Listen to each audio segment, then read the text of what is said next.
ನಾನು ಸಾಮ್ರಾಜ್ಯ ಹೌದಂತಾದ್ರೆ ನನ್ನ ಮಗ ಸಾಮ್ರಾಜ್ಯನಾಗ್ಬೇಕಲ್ಲ. ನೀನು ಮೊದಲು ಹಿರ್ತಿದ್ರೆ ನಿನ್ನ ಮಗನಿಗೆ ಸಿಗ್ತಿತ್ತು. ಓ, ದೇವತೆಗಳಿಗೆ ಅದಕ್ಕೆ ಅವಕಾಶ ಕೊಡ್ಲಿಲ್ಲ. ಯಾಕೆ? ಮೊದಲು ಕೌಸಲ್ಯೇ ಹೆತ್ತಳಲ್ಲ. ಸ್ವಾಭಾವಿಕವಾಗಿ ನೀನು ಹೆರ್ತಿದ್ರೆ ಸರಿ ನಿನ್ನ ಮಗನಿಗೆ. ಆದ್ರೆ ನೀವು ಮೂವರೂ ಸ್ವಾಭಾವಿಕವಾಗಿ ಹೆರದೇ ಇದ್ದದ್ದರಿಂದ ಪುತ್ರ ಕೈಮೇಷ್ಟಿ ಮಾಡಿ ಆ ಪಾಯಸದ ಪುಂಜರದಿಂದ ನಿಮ್ಮದ್ದಾದಂತಹ ಒಂದು ರೋಗ ನಿವಾರಣೆಯಾಗಿ ಮತ್ತೆ ನನ್ನಿಂದ ಮಕ್ಕಳು ಹುಟ್ಟಿದ್ರು. ತಪ್ಪು ನನ್ನ. ಆ ಹುಟ್ಟಿದ್ದರಲ್ಲಿ ಅವಳು ಮೊದಲೇ ಹೆತ್ತಳು. ತಪ್ಪು ನನ್ನದು. ಪಾಯಸ ನಾನು ಒಬ್ಬಳೇ ಕುಡಿಬೇಕಿತ್ತು, ಆಗ ಸರಿಯಾಗ್ತಿತ್ತು. ಕೊಟ್ರೆ ಕುಡಿಯುತ್ತಿದ್ದೆ. ಹೌದು, ಈಗ ನನ್ನ ಹೊಟ್ಟೆಯಲ್ಲಿ ಹುಟ್ಟುವ ಮಗ ಸಾಮ್ರಾಟ್ ಅಂತ ಆದ್ರೆ ನಾನು ಒಬ್ಬಳೇ ಕುಡಿಬೇಕಿತ್ತಲ್ಲ. ಇದನ್ನು ಇವತ್ತು ಮಾತಾಡಿ ಏನು ಪ್ರಯೋಜನ ಆಗ್ಲಿಲ್ಲಲ್ಲ. ಎಲ್ರಿಗೂ ಮಕ್ಕಳಾಗಲಿಕ್ಕೆ ಅನ್ನೋ ಕಾರಣಕ್ಕಾಗಿ ಎಲ್ಲ ಹಂಚಿ ಕುಡಿಯುವ ಅಂತ ಹೇಳಿದ್ದು. ಆಯ್ತು, ಮಕ್ಕಳು ಮೊದಲು ಹುಟ್ಟಿದ ರಾಮ ಅದನ್ನೇ ಇರಿಸಿಕೊಂಡು ಅವಳ ಹೊಟ್ಟೆಯಲ್ಲಿ ಹುಟ್ಟಿದಂತ ಮಗನಿಗೆ ಬಟ್ಟೆ ಕಟ್ಟುವುದಕ್ಕೆ ಮುಂದಾಗ್ತಿದ್ದೀರಂತಾದ್ರೆ ಹಾಗಾದ್ರೆ ನಾನು ಏನು ಅಲ್ಲ ನಿಮಗೆ? ನೀನು ಎಲ್ಲವೂ ಹೌದು, ಆದ್ರೆ ನಿನಗೆ ನ್ಯಾಯ ಕೊಡ್ಲಿಕ್ಕೆ ಹೋದ್ರೆ ಕೌಸಲ್ಯಗೆ ಅನ್ಯಾಯ ಆಗ್ತದಲ್ಲ ಕೈಕಾ. ಅನ್ಯಾಯ ಆಗ್ತದೆ. ಇನ್ನೊಬ್ಬರಿಗೆ ಅನ್ಯಾಯ ಅದ್ರಡ್ಡಿಲ್ಲ, ಈಗ ಅವಳಿಗೆ ನ್ಯಾಯ ಆಗಬೇಕು. ನೋಡು, ನ್ಯಾಯವೋ ಅನ್ಯಾಯವೋ ಅಧಿಕಾರವನ್ನು ಹಸ್ತಾಂತರ ಮಾಡುವುದಕ್ಕೆ ಅದಕ್ಕೊಂದು ಮಂತ್ರಿ ಪರಿಷತ್ತು ಅಂತ ಉಂಟು. ಗುರುಗಳು ಆದಿಯಾಗಿ ಮಂತ್ರಿಗಳೆಲ್ಲ ಇದ್ದು ತೀರ್ಮಾನ ಆದದ್ದು. ಇದು ನಾನೊಬ್ಬ ಮಾಡುವುದಲ್ಲ. ಅದು ಆಯ್ತು ಬಿಡಿ, ನೀವು ರಾಮನ ಬಗ್ಗೆ ಯೋಚನೆ ಮಾಡಿ, ನಾನು ನನ್ನ ಮಗನ ಬಗ್ಗೆ ಯೋಚನೆ ಮಾಡ್ತೇನೆ. ನನ್ನ ಮಗನ ಭವಿಷ್ಯಕ್ಕಾಗಿ ಕೇಳುವುದು ಅದೆರಡು ಬರಬೇಕು ಅಂತ. ಭಾಷೆ ಕೊಡಿ, ನನಗೆ ಕೊಡ್ತೇನಂತ. ನೋಡು ಕೈಕಾ, ಈ ಪ್ರಪಂಚದಲ್ಲಿ ನನಗೆ ರಾಮನಿಗಿಂತ ಹೆಚ್ಚಿಲ್ಲ. ನನ್ನ ಉಸಿರಲ್ಲಿ ರಾಮ ಇದ್ದಾನೆ. ನನ್ನ ಉಸಿರು ಉಂಟು ಅಂತಾದ್ರೆ ರಾಮನ ಆಣೆಯಾಗಿ ಆದರೂ ನಿನಗೆ ಕೊಡ್ತೇನೆ. ಸತ್ಯವೇ?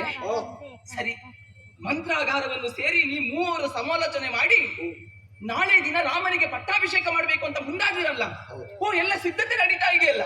ಅಲ್ಲ, ಸಿದ್ಧತೆ ಆಗೋದಕ್ಕೂ ಇದೆ. ಇನ್ನು ಯಾವೆಲ್ಲ ಸಿದ್ಧತೆ ನಡೀತಾ ಇದೆಯೋ, ಮುಂದಾಗ್ಲಿಕ್ಕಿದೆಯೋ, ಅದೇ ಸಿದ್ಧತೆಯಲ್ಲಿ ನನ್ನ ಮಗನಾದಂತ ಭರತನಿಗೆ ಪಟ್ಟಾಭಿಷೇಕ ಆಗಬೇಕು. ರಾಮನಿಗೆ? ರಾಮ 14 ವರ್ಷ ವನವಾಸಕ್ಕೆ ಹೋಗಲಿ.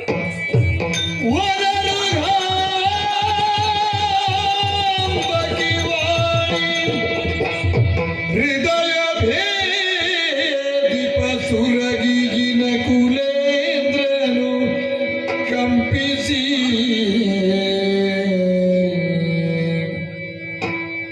ತನುವು ವಶವಿಲ್ಲದ ತವರಿ ಕುಸಿದಿರಲು ಒಣಗಿ ಗಂಟಲ ಜಲವು ಕಣ್ಣು ಕತ್ತಲೆ ಕವಿದು ತಣಿಯಲಾರದ ದುಃಖ ಶರದಿಯಲ್ಲಿ ಮುಳುಗುತ್ತ ಮಣಿದೋದ ದೀನನಾಗಿ ರಾಮ ರಾಮ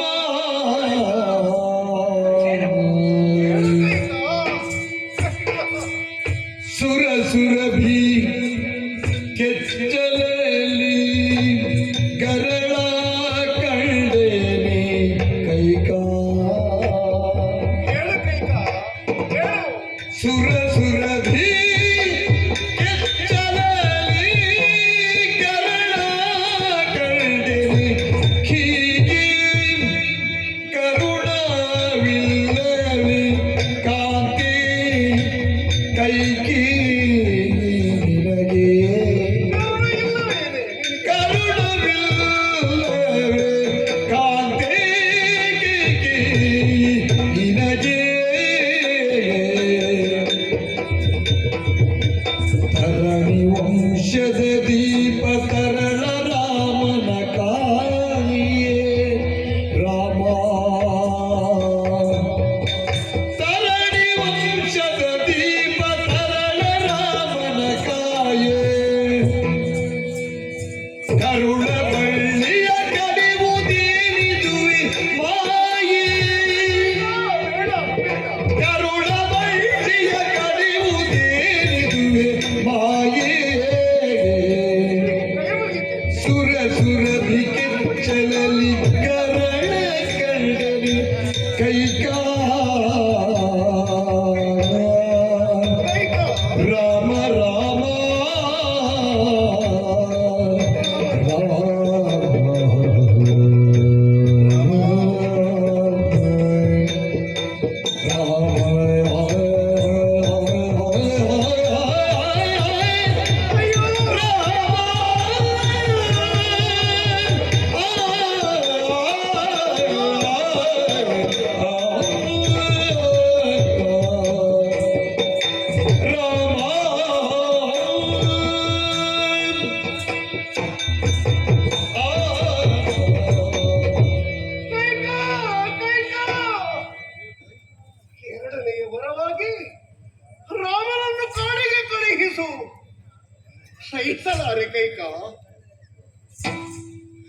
ನನ್ನ ಉಸಿರಾದ ರಾಮ ಕಾಡಿಗೆ ಹೊರಟ ಅಂತ ಇದ್ರೆ ನಾನು ಬದುಕಲಾರೆ ಕೈಕ, ನಾನು ಬದುಕಲಾರೆ.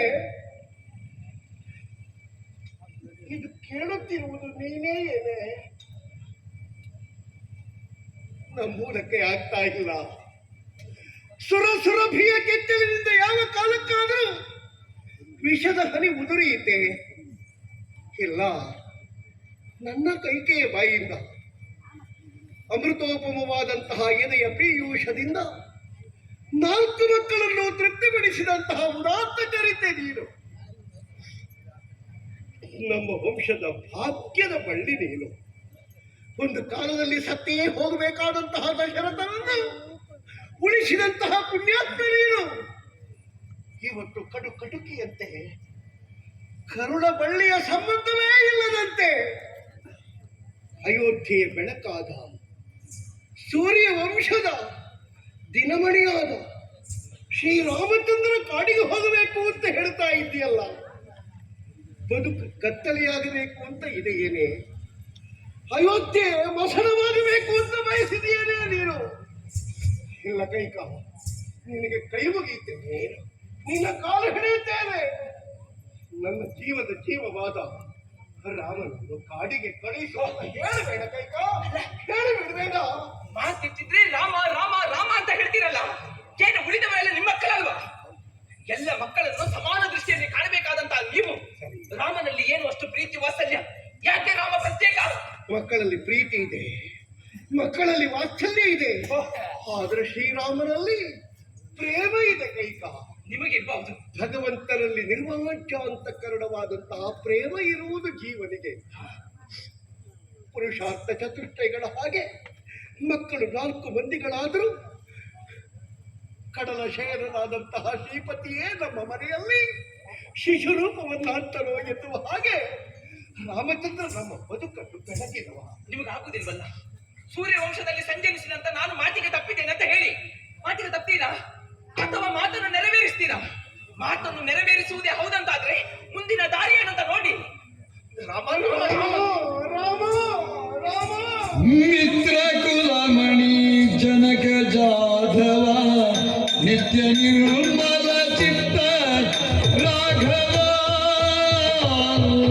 ಭಕ್ತಿ ಚಿಂತಾ ಭವನ ಪೊಕ್ಕನು ಅರ್ತಿಯೂದ ಪೊಕ್ಕನು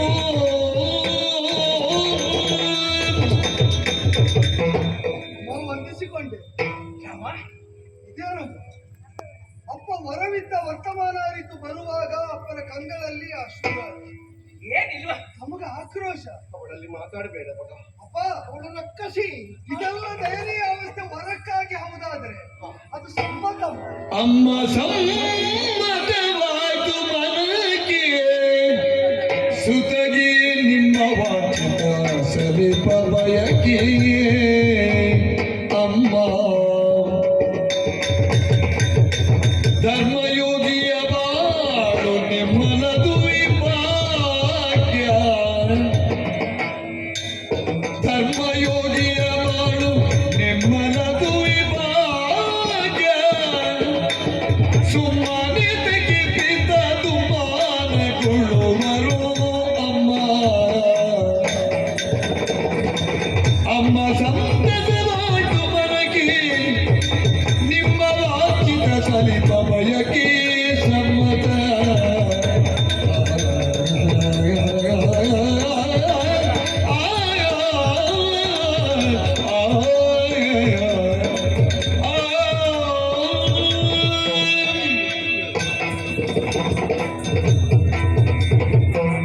ಅಪ್ಪ, ರಾಮ, ತಂದೆಯವರು ಕೊಟ್ಟ ವರವನ್ನು ಈಡೇರಿಸುವ ಪದ್ಧತಿಗಾಗಿ ಕಣ್ಣೀರು ಹಾಕಿದಿರಿ. ಏನಿಲ್ಲ ಅರ್ಥ ಆಗ್ಲಿಲ್ಲ. ಸಮ್ಮತ. ನಾವು ಹೊರಟು ನಿಂತದ್ದನ್ನು ಅರಿತು ಅದು ಸತಿಯಾದ ಸೀತೆಯು ಜೊತೆಗೆ ಬರ್ತೇನೆ ಅಂತ. ಹೌದೇನೋ? ಹನುಮನಾದ ಲಕ್ಷ್ಮಣನು ಒಡೆಗೂಡಿದ. ಹೋಗ್ಬರ್ತಾನ? ಮೂವರು ನಿಮ್ಮ ಅನುಮತಿ ಪಡೆಯುವುದು ಹೊರಡುವುದಕ್ಕೆ ಬಂದರು.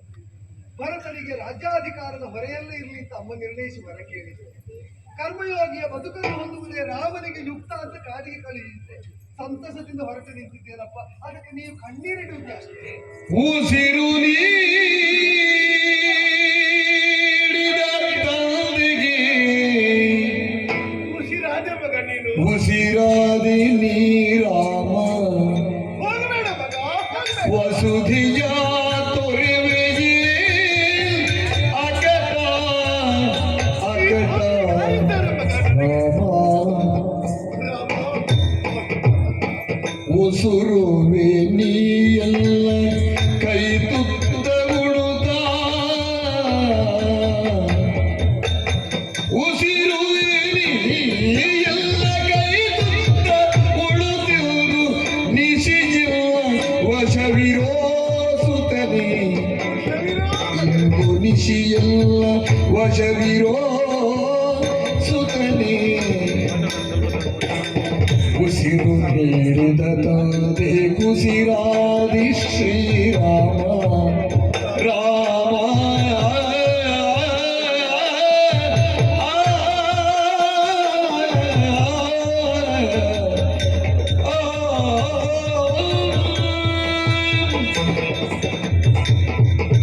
ರಾಮ, ನೀನೆಂದು ದೊಡ್ಡವನು, ನೀನು ಯಥಾರ್ಥವಾಗಿಯೂ ಇಲ್ಲಪ್ಪ, ದೊಡ್ಡವರ ಮಾತು ಈಡೇರಿಸದವರು ಸಣ್ಣವರಾಗ್ತಾರೆ. ನನ್ನ ಮಗ ಅಲ್ಲ ನೀನು, ನನ್ನನ್ನು ನೀನು ಅಪ್ಪ ಮಾಡಿದ್ದು ಮಗ. ಚಾಚಾ, ಅಷ್ಟೇ. ದೇವನಿರ್ಮಿತವಾದ ಪಾಯಸದ ಫಲವಾಗಿ ಉದಿಸಿದ ನಾವು ಯಾವತ್ತೂ ಸುತ್ತರೆ ತಾವೇ ಪಿತ.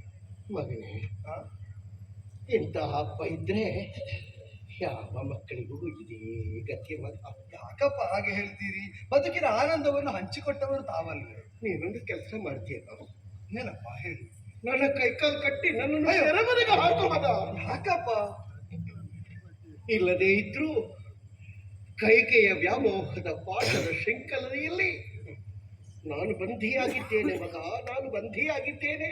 ಅಪ್ಪ, ಊರಿಡೀ ಗೊತ್ತಾಗಲಿ ದಶರಥ ಸೆರೆಮನೆಗೆ ಹೋಗಿದ್ದಾನೆ ಅಂತ. ಪ್ರಿಯ ಪುತ್ರನಾದ ರಾಮನ ಅಗಲುವಿಕೆ ಚಿಕ್ಕಮ್ಮನ ಮೇಲೆ ಮುನಿಸು ಬರುವಂತೆ ಮಾಡಿದೆ. ನಿಜವಾಗಿ ಸಾಕೇತಕ್ಕೆ ದಾಂಪತ್ಯದ ಸಂಸ್ಕಾರ ಅಂದ್ರೆ ಏನು ಅಂತ ಪಾಠ ಮಾಡಿದ್ದೆ ನಿಮ್ಮ ದಾಂಪತ್ಯ. ನೀವು ಯಾಕಪ್ಪ, ನೀವು ಇಲ್ಲಿ ಸುಖವಾಗಿರಿ, ನಾ ಹೊರಟು ನಿಲ್ತೇನೆ. ತಾವು ಯಾಕೆ ಶೋಕಿಸಬೇಕು? ಹೋಗ್ತೀಯಾ? ಹೋಗಬೇಕಲ್ಲ. ತಾವೆಲ್ಲಿಗೆ ಹೊರಟ್ರಿ? ಹೋಗುವ, ಕಾಡಿಗೆ ಹೋಗುವ. ಕಾಡಿಗೆ ನೀವು ನಾನು ನೋಡ ಬರ್ತೇನೆ ಮಗ. ಈ ರಕ್ಕಸಿ ಇಲ್ಲಿದ್ದರೆ ನನ್ನನ್ನು ಕೊಂತಾಳೆ. ರಕ್ಕಸಿ ಇಲ್ಲ, ಬೇಡ ಮಗ. ಕ್ಷಣಕಾಲದ ಮುನಿಸಿನಿಂದ ಹಾಗೆ ಹೇಳಬಾರದಪ್ಪ. ಕಾಡಿಗೆ ಹೋಗಬೇಕಾದವನು ಮಗ, ಊರಿನಲ್ಲಿ ಅರಸರಾಗಿ ಎಲ್ಲವನ್ನೂ ನೋಡಿಕೊಳ್ಳಬೇಕಾದವರು ನೀವು. ನಿಜವಾಗಿ ವಯೋವೃದ್ಧರಾದ ನೀವು ವಾನಪ್ರಸ್ಥಕ್ಕೆ ಅಂತ ಹೋಗುವುದಿದ್ದು ಅದನ್ನೂ ಬೇಡ ಅಂತ ಮಾಡೋಣ. ದಶರಥ ಭೂಪತಿಯ ಪರವಾಗಿ 14 ವರ್ಷದ ವಾನಪ್ರಸ್ಥವನ್ನು ಮಗ ರಾಮ ಅನುಭವಿಸ್ತಾನೆ ಅಂತ ತಿಳಿದ್ರಾಯ್ತು. ನೀವು ಕ್ಷೇಮವಾಗಿ ಇಲ್ಲೇ ಇದೆಯಪ್ಪ, ನನಗೊಂದು ಅನುಮತಿ ಕೊಡಿ. ಭರತ ಶತ್ರುಘ್ನರು ಊರಲ್ಲಿಲ್ಲ. ಬರ್ತಾರಪ್ಪ, ಬೇಗ ಬಂದಾರು. ಕರೆಸಿಕೊಂಡಾಳಮ್ಮ. ಇದ್ದ ರಾಮ ಲಕ್ಷ್ಮಣರು ಕಾಡಿಗೆ ಹೊರಟಿದ್ದೀರಿ. 4 ಮಕ್ಕಳಿದ್ದು ಇಲ್ಲಪ್ಪ, ಭರತನು ಶತ್ರುಘ್ನನು ಬೇಗ ಬರ್ತಾರೆ. ಯಾವುದೋ ಒಂದು ವೃದ್ಧ ವಚನ. ವೃದ್ಧವಚನ ಏನಪ್ಪ? ಏನಿಲ್ಲ ಮಗ, ಏನಿಲ್ಲ. ಸರಿ ಸರಿ, ಏನಿಲ್ಲ. ಹೊರಡ್ಲೋ? ಅಯ್ಯೋ, ತಾವು ಕೈಗೂಗೆ ಕೊಡುದು. ನನ್ನ ಕಡೆಯ ಒಂದು ಮಾತು ಈಡೇರಿಸ್ತೀಯ ಮಗ. ತಾವು ಆಜ್ಞೆ ಮಾಡಬೇಕಾದವರು ಕಡೆಯದು ಅಂತ ಯಾಕೆ ಹೇಳ್ತೀರಿ? ಹೊರಡುವ ಮೊದಲು ಕೊನೆಯದಷ್ಟೇ ಅನ್ನು. ನಿನ್ನಿಂದ ನೀನು ಉಪವಾಸ ತಾನೆ. ವಸಿಷ್ಠರು ಉಪದೇಶಿಸಿದರು, ವ್ರತಸ್ಥನಾದ ನೀನು ಉಪವಾಸಿ ಆಗಬೇಕು. ನಾನು ಏನು ತಿನ್ನಿಲ್ಲ ಮಗ. ಯಾಕಪ್ಪ, ವಯೋವೃದ್ಧರಾದ ನೀವೇ ಹಾಕೊಳ್ಳಿಲ್ಲ? ನನ್ನ ಮಗು ಉಪವಾಸ ಇರುವಾಗ ನಾನು ಹೇಗೆ ತಿನ್ನೋ? ಸರಿ ಸರಿ, ನಾ ಹಾಲನ್ನು ತರಿಸಲ. ತರಿಸು. ಒಂದು ತುತ್ತು ಉಣ್ತೀರಾ? ನಿನ್ನ ಕೈಯಾರೆ ನನ್ನ ಬಾಯಿಗೆ ಕೊಡು ಮಗ. ಇನ್ನೊಂದು ತುತ್ತು ನನ್ನ ಕೈಯಾರೆ ನಿನ್ನ ಬಾಯಿಗೆ ಕೊಡ್ತೇನೆ. ಇವತ್ತು ರಾತ್ರಿಯನ್ನು ಕಳೆದು ನಾಳೆ ಪ್ರಾತಃ ಕಾಲಕ್ಕೆ ಬೇಕಾದ್ರೆ ಹೋಗು ಮಗ. ಅಪ್ಪ, ಅಲ್ಲಿವರೆಗೆ ನಿಲ್ಲು ಮಗ, ನಿಲ್ಲು. ಪ್ರತಿವಚನ ಆಡ್ತೇನೆ ಅಂತ ಮುನಿಸಿಕೊಳ್ಳಬಾರದು. ಯಾಕೆ ಮಗ? ಯಾವಾಗ ಚಿಕ್ಕಮ್ಮ ವರ ಕೇಳಿ ರಾಜ್ಯ ಭರತನಿಗೆ ಅಂತ ಆಗಿದ್ದವ, ಇಲ್ಲಿನ ಅಗುಳಗುಳಿನ ಮೇಲೂ ಅಧಿಕಾರ ಅವನಿಗೆ ಅಲ್ವೋ, ಅವನಲ್ಲಿ ಕೇಳದೆ.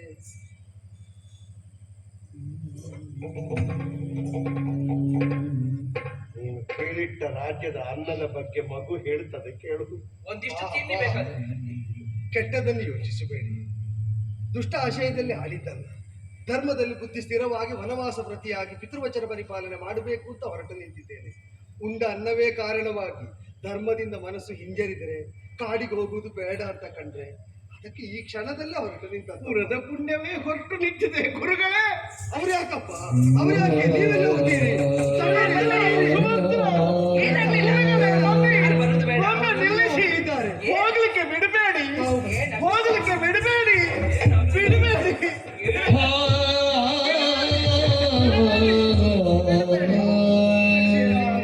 ಈಗ ಅಯ್ಯೋ ರಾಮ,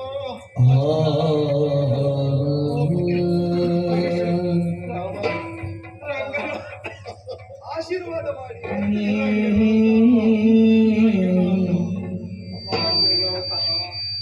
ನಿನ್ನ ಬಗ್ಗೆ ಒಂದು ಸಣ್ಣ ಬೇಸರ ಉಂಟಮ್ಮ. ಯಾಕ ಮಗನೇ? ನನ್ನ ಗುಣದ ಬಗ್ಗೆ ಒಂದಿನಿತ್ತು ವಿಶ್ವಾಸ ಇಲ್ಲದೆ ಹೋಯ್ತಲ್ಲ ತಾಯಿ. ಅಯ್ಯೋ ಹಾಗೇನಿಲ್ವೋ. ಕಾಡಿಗೆ ಹೋಗಬೇಕು ಅಂತಿದ್ರೆ ಕರೆದು ಹೇಳಿದ್ರೆ ಹೊರಟು ಬಿಡ್ತಿದ್ದೆ. ಈ ವರದ ನೆವನದಿಂದ ಅಪ್ಪನಿಗೆ ಯಾಕೆ ದುಃಖವಮ್ಮ? ಎಲ್ಲ ಮಗನೇ, ನಿನ್ನ ಬಗ್ಗೆ ವಿಶ್ವಾಸ ಇದೆ ನನಗೆ, ಆದ್ರೆ ಅವಳಲ್ಲಿ ಅವಳಿಗೆ ವಿಶ್ವಾಸ ಇಲ್ಲ ಮಗ. ನಿಮ್ಮ ಆಶೆ ಇದನ್ನ ಅಪ್ಪನ ವರರೂಪವಾಗಿ ಪಿತೃವಚನ ಬಲಿಪಾಲನಾರ್ಥ ಹೊಲಕ್ಕೆ ಹೊರಟು ನಿಂತರ ಬಗ್ಗೆ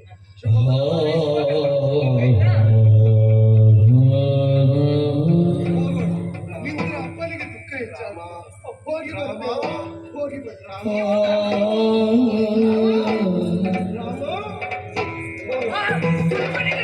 ಅಡವಿಗೆ ವಸನ ಬೇಕಿ ಬಂಗಾರ ಕೆಡುಕಿಯಬಹುದು ಜೋಕಿ ಉಡುತಲಿ ನಾರು ಬಡಿಯ ಹೋಗಿರೆ ಉಡನಾಡದೇನು ನುಡಿಯ.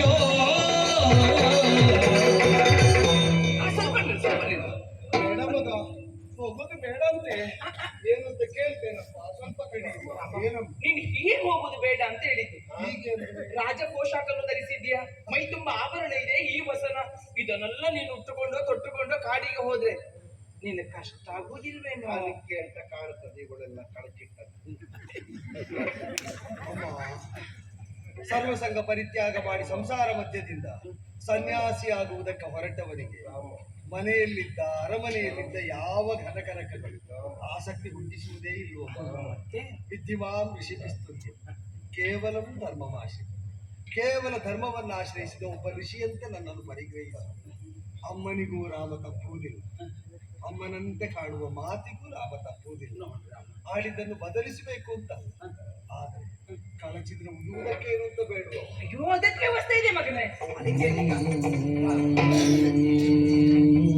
ಇದು ನಿನಗೆ, ಇದು ನಿನಗೆ. ಲಕ್ಷ್ಮಣ, ಅದನ್ನೇ ಹೊತ್ತು ಎಲ್ಲವನ್ನೂ ಕಳಚಿ ಅದನ್ನು ಧರಿಸಿದರು. ಕಳ್ಚಿಟ್ಟು ಹೋಗಿ ಆಯ್ತಾ? ಬಾಸು, ಬಾರ. ಮಹಾರಾಣಿ ಸ್ವಲ್ಪ ನಿಲ್ಲೆ. ಏನೇ ನೀನೇನು ಮಹಾರಾಣಿ ಅಲ್ಲ ಆಯ್ತಾ?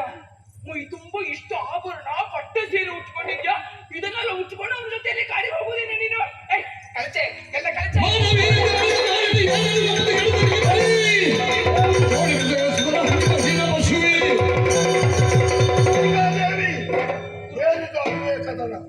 ಸಾಕೇತದ ಅರಮನೆಯಲ್ಲಿ ಅನಾಚಾರವೇ. ಇದನ್ನು ಕಂಡು ನಾನು ಸುಮ್ಮನಿದ್ದೇನೆ ಎಂಬಲ್ಲಿಗೆ ನೀವು ಮಾಡಿದ ಕೃತ್ಯಕ್ಕೆ ನಾನು ಸಮ್ಮತಿಸಿದ್ದೇನೆ ಎಂಬ ಅರ್ಥವಲ್ಲ. ಯಾರ ಆಭರಣವನ್ನು ಬಿಚ್ಚುವುದಕ್ಕೆ ಮನ ಮಾಡಿದೆ? ಅವಳ ಆಭರಣ ಜನಕಜ ಎಂಬುದಾಗಿ ಭಾವಿಸಿಕೊಂಡೆಯ? ಭೂಮಿಯಿಂದ ಉದಿಸಿ ಬಂದವಳು, ಸಾಕ್ಷಾತ್ ದೇವಿ ಸ್ವರೂಪಳು, ಲಕ್ಷ್ಮಿಯ ಮೂರ್ತಿಯಿಂದ ಯಾರಾದರೂ ಆಭರಣವನ್ನು ಕಳಚುವುದಕ್ಕೆ ಮನ ಮಾಡ್ತಾರೆ? ಈಗ ಹೇಳ್ತೇನೆ ಕೇಳು.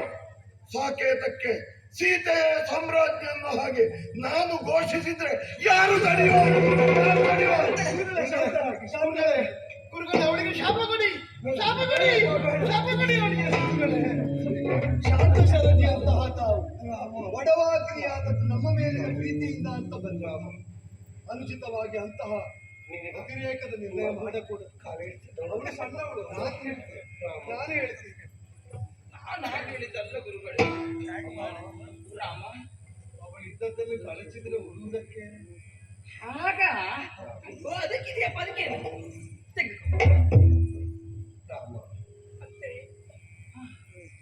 ಜನಕ ಮಹಾರಾಜರ ಪಾಲಿತ ಪುತ್ರಿಯಾಗಿ ಬೆಳೆದವಳು ನಾನು.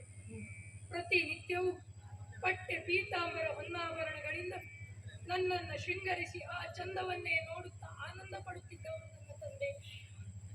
ಈ ಹೊತ್ತಿಗೆ ನಾರು ಮಡಿಯೆಲ್ಲ ಉಡುವುದಕ್ಕೆ ಕೊಟ್ಟಿದ್ದೀರಾ?